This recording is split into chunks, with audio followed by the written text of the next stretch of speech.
பாரதிய ஜனதா பிரதமர் வேட்பாளர் நரேந்திர மோடி கூட்டணி கட்சி வேட்பாளர்களுக்கு ஆதரவாக சென்னை மீனம்பாக்கம் பொதுக்கூட்டத்தில் பேசி வருகிறார். தொடர்ந்து நேரடி காட்சிகளை பார்ப்போம். ஜனநாயக முன்னணி என்பது பல கட்சிகள் சேர்ந்த ஒரு இணைந்த ஒரு அமைப்பு. அவர்கள் அனைவரும் ஒரே அணியாக நின்று பிரதம மந்திரியும் சரி, பிரதமரும் சரி, மாநிலங்களின் முதலமைச்சர்களும் சரி, ஒரே அணியாக இருந்து நாட்டின் பிரச்சனைகளை தீர்ப்போம் என்ற உறுதிமொழியையும் நான் இங்கு அளிக்க விரும்புகிறேன். हिंदुस्तान के चुनावी इतिहास में पहली बार चुनाव के पहले 25 पॉलिटिकल पार्टियों का अलायंस हुआ हो. Bharatiya Janata party and other 24 parties pre poll alliance Hindustan के इतिहास में कभी भी इतना बड़ा अलायंस चुनाव के मैदान में एक साथ नहीं आया है. இந்த தேர்தல் மற்றொரு உண்மையையும் பிரதிபலிக்கிறது. நம் நாட்டின் தேர்தல் வரலாற்றிலேயே 25 கட்சிகள் இணைந்து ஒரு கூட்டணியை அமைத்திருக்கிறது. பாரதிய ஜனதா கட்சியுடன் 24 கட்சிகள் இணைந்திருக்கின்றன என்றால் இது ஒரு புது வரலாற்றை படைத்திருக்கிறது என்பதில் ஐயமில்லை. ये चुनाव सिर्फ हिंदुस्तान का भविष्य बदलने वाले हैं ऐसा नहीं. ये चुनाव तमिलनाडु में भी एक नई आशा और नया विश्वास लेकर के आने वाले हैं. ये मैं इसलिए कह रहा हूं कि तमिलनाडु की राजनीति डीएमके और एडीएमके इसके बीच में बटी हुई है. जनता के पास और कोई रास्ता नहीं है और डीएमके और एडीएमके इनका पॉलिटिकल वर्ल्ड कल्चर ऐसा है, जब डीएमके पावर में आती है तो एडीएमके को खत्म करने में टाइम खराब करते हैं. एडीएमके आता है तो डीएमके को खत्म करने में टाइम खराब करते हैं. ये 5 साल एक दूसरे को मारने काटने में खराब करते हैं. जनता की ओर देखने के लिए उनके पास टाइम नहीं होता है. जनता की उनको परवाह नहीं होती है. उन्हें मालूम है कि इस बार डीएमके हैं तो अगली बार हम आएंगे, अगली बार हम आएंगे तो उसके बाद वो आएंगे. कभी ये कभी वो, कभी ये कभी वो, यही चलता रहता है. इसलिए तमिलनाडु में पहली बार एक तीसरी शक्ति का उदय हुआ है जो तमिलनाडु के भाग्य को बदलेगा.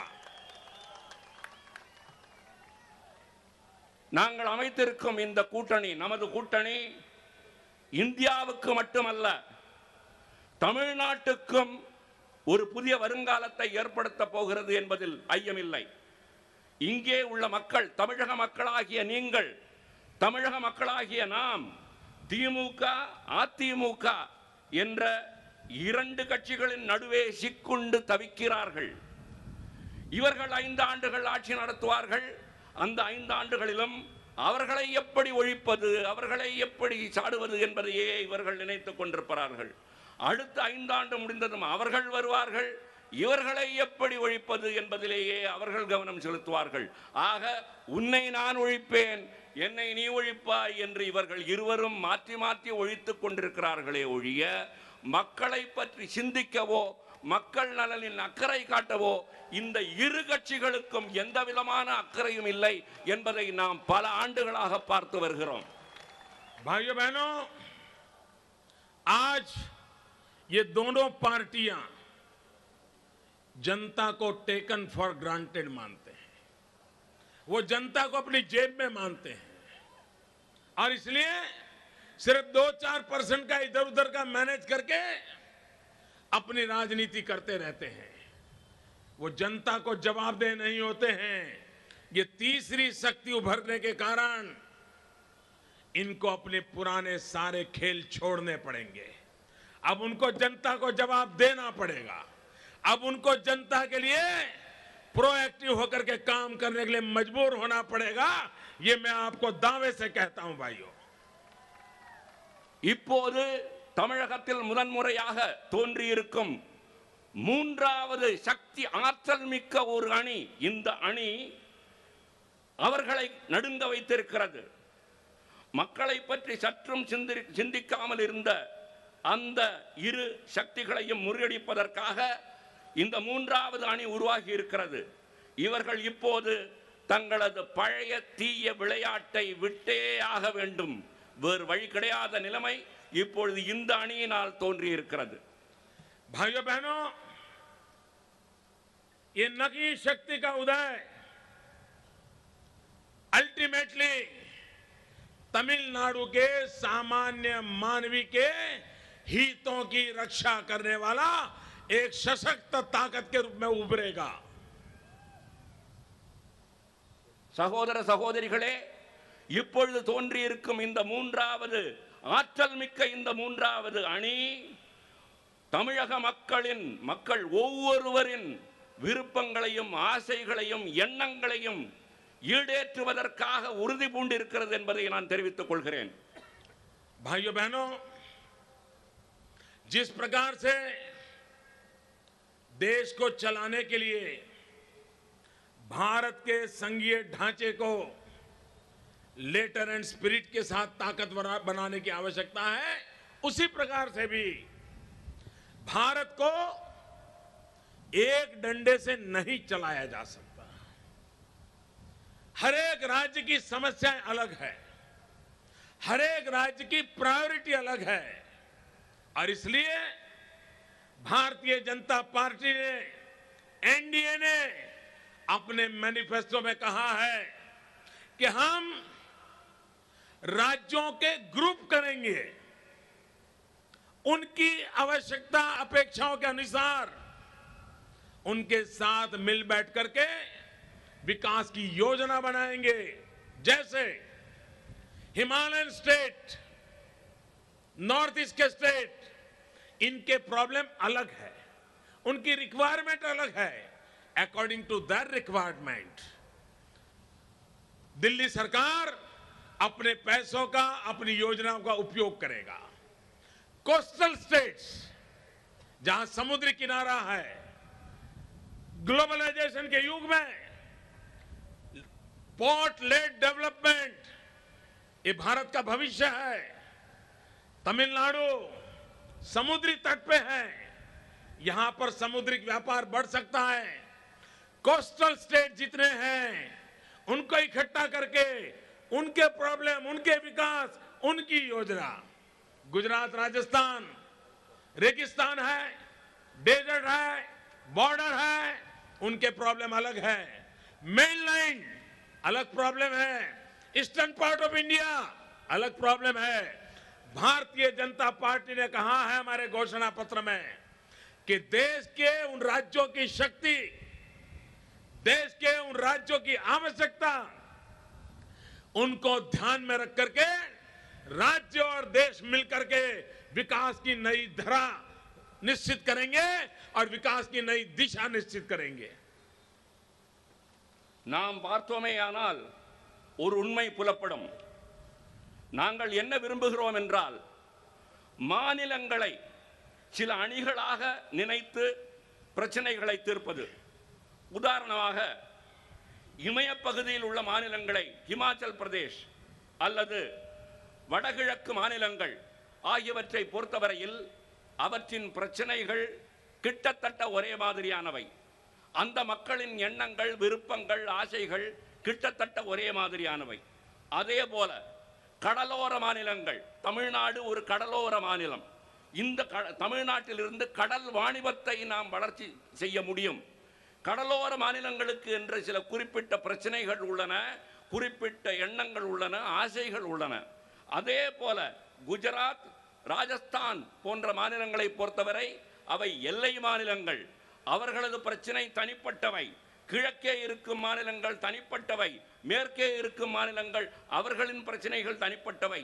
எல்லா மாநிலங்களையும் அணைத்து கொண்டு எல்லோருடைய பிரச்சனைகளையும் எல்லா மக்களின் எண்ணங்களையும் ஈடேற்றுவதற்காக கைகோர்த்து ஒரே அணியாக செயல்படுவோம் என்ற உறுதியை இன்று நான் உங்களுக்கு அளிக்கிறேன். भाइयों बहनों, इस चुनाव में यूपीए का हाल इतना खराब है, कांग्रेस पार्टी का हाल इतना खराब है कि इनके जितने बड़े बड़े दिग्गज हैं वो चुनाव लड़ने के लिए मना कर दिया। उनके बड़े बुद्धिमान एक नेता, रिकाउंटिंग मिनिस्टर, चुनाव से भाग गए। आज कांग्रेस के कोई बड़े नेता चुनाव के मैदान में उतरने की हिम्मत नहीं कर रही है। इतना जनता का गुस्सा इस चुनाव में प्रकट होने वाला है। இன்று மத்தியில் ஆட்சி செய்யும் ஐக்கிய முற்போக்கு கூட்டணி எனும் காங்கிரஸ் தலைமையிலான கூட்டணியின் நிலைமை பரிதாபமாக இருக்கிறது. அந்த கூட்டணியின், அந்த காங்கிரஸ் கட்சியின் பல தலைவர்கள் தேர்தலை கண்டு பயந்து ஓடி ஒளிந்து விட்டார்கள். மறு எண்ணிக்கை வீரர் ஒருவர் இருக்கிறாரே, அவர் தேர்தலை கண்டு பயந்து ஓடியே விட்டார். இந்த நிலைமையில்தான் இன்று காங்கிரஸ் தலைமையிலான அரசு, அந்த அமைப்பு, அந்த அணி இயங்கிக் கொண்டிருக்கிறது. ये कांग्रेस पार्टी गरीबों के नाम पर वोट बटोरने की कोशिश करती रहती है। जब चुनाव आते हैं उनको गरीब याद आते हैं। और शहजादे जी, उनके लिए तो गरीब ये टूरिज्म डेस्टिनेशन है। जैसे हम लोग ताजमहल देखने जाते हैं, कैमरा लेके जाते हैं, ताजमहल के पास खड़े रह करके फोटो निकालते हैं, उसी प्रकार से शाहजादे फोटो निकलवाने के लिए गरीबों की झूपड़ी का टूरिज्म करते हैं। गरीबों के घर में जाते हैं, फोटो निकलवाते हैं, मीडिया का काफिला लेकर के जाते हैं। और इतना ही नहीं, उस दिन का गरीब का खाना भी खा जाते हैं। भाइयों बहनों, उनके लिए गरीबी एक फोटो सेशन होता है। उनके लिए गरीबी एक टूरिज्म डेस्टिनेशन होता है। उन्हें पता नहीं है गरीबी क्या होती है। और इसलिए भाइयों बहनों, न वो कभी गरीब का भला कर सकते हैं, न गरीब के लिए कभी सोच सकते हैं। சகோதர சகோதரிகளே, இப்போதுள்ள காங்கிரஸ் அரசு ஏழைகளின் பெயரை சொல்லி உங்கள் அனைவரையும் ஏமாற்றி வருகிறது. தேர்தல் வந்தால் தான் இவர்களுக்கு ஏழைகளின் எண்ணமே தோன்றுகிறது, அந்த நினைப்பே வருகிறது. அங்கு இருக்கும் ஒரு இளைய தலைவர் ஒருவர் தேர்தல் வரும்போது மட்டும் ஏழைகளின் குடிசைக்கு சென்று புகைப்படம் எடுத்துக்கொண்டு தன்னை மிகைப்படுத்திக் கொள்ள விரும்புகிறார். தாஜ்மஹலுக்கு நாம் செல்லும் போதும் சரி, அல்லது மதுரை மீனாட்சி அம்மன் கோயிலுக்கு செல்லும் போதும் சரி, அங்கு நாம் புகைப்படம் எடுத்துக்கொள்கிறோமே, அதே போல இங்குள்ள இந்த நாட்டின் ஏழ்மையை ஒரு சுற்றுலாவுக்கு தேவையான ஒரு பொருளாக இந்த அரசு கருதி வருகிறது என்பதை மிகவும் வருத்தத்துடன் நாம் பார்க்க வேண்டிய ஒரு நிலைமை இருக்கிறோம். ஏழைகளை இவர்கள் தங்களுக்கு சாதகமாக, ஏழ்மையை இவர்கள் தங்களது விளம்பரத்திற்காக பயன்படுத்திக் கொள்கிறார்கள் என்பதுதான் நிதர்சனமான உண்மை.